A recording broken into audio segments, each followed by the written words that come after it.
டீலிமிட்டேஷனை பற்றி மறுவரையை பற்றி சிறப்பாக கருத்துக்களை சொல்லியிருக்கார்.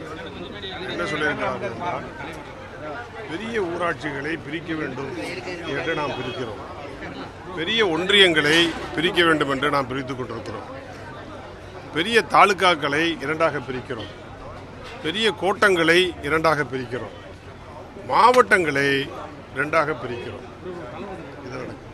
இன்னும் சொல்ல போனீங்கன்னா தாவேக்காவில் இப்போ சேலத்தில் பார்த்தீங்கன்னா தமிழ்நாடு பூராவுமே பார்த்தீங்கன்னா 3 தொகுதி 4 தொகுதி 5 தொகுதி 6 தொகுதிக்கு ஒரு மாவட்ட செயலாளர் உண்டு. தாவேக்கா ஒரு சட்டமன்ற தொகுதிக்கு ஒரு மாவட்ட செயலாளர் நியமிக்கிறார், ஒரு தொகுதிக்கு அமைப்பு செயலாளர் என்று கூட நியமிக்கிறார். இப்படி இருக்கிற பொழுது எங்களுடைய பொதுச் செயலாளர் அவர்கள் சொன்ன கருத்து தான் சரியான கருத்து. சார், தென்னிந்தியாவில் இருந்து பிரதமர் உருவாக வேண்டும் அப்படின்ற கருத்து சட்டசபையில் அதாவது இடஒதுக்கீடுலாம் கிடையாது. அதிக எண்ணிக்கையில் யார் எந்த கட்சி ஆட்சிக்கு வருது, இவர் பேர் மறந்துட்டேன், தேவகவுடா பிரதமராக இல்லையா, மூப்பனார் கூட வந்திருக்கலாம், அது சில பேர் தடுத்துட்டாங்க. அதுக்கான வாய்ப்பு இருக்கா பாக்குறீங்களா? தமிழகத்திலிருந்து ஒரு பிரதமர் வேட்பாளர் வரதுக்கு வாய்ப்பு இருக்கா? தலைவர்கள் உருவாகும், உருவாகும். சார், இந்த 2 நாளா ப்ராப்பர்ட்டி டாக்ஸ் பல மடங்கு உயர்ந்திருக்கிறதா ஒரு தகவல் இருந்துட்டே இருக்கு. இதை பத்தி நீங்களே தகவல்னு சொல்லிட்டீங்க.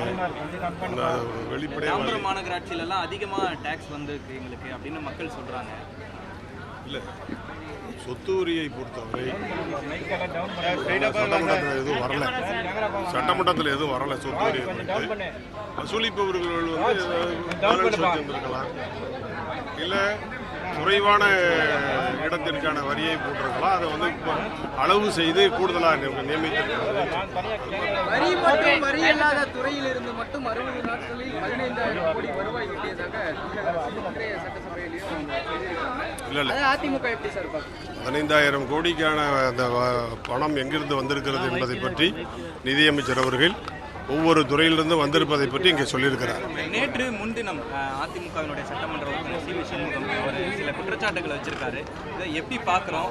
தோல்விக்கு காரணம் மாவட்ட செயலாளர்கள்னா வெற்றிக்கு காரணம் எடப்பாடி பழனிசாமின்றதை எப்படி ஏற்றுக்க முடியும்?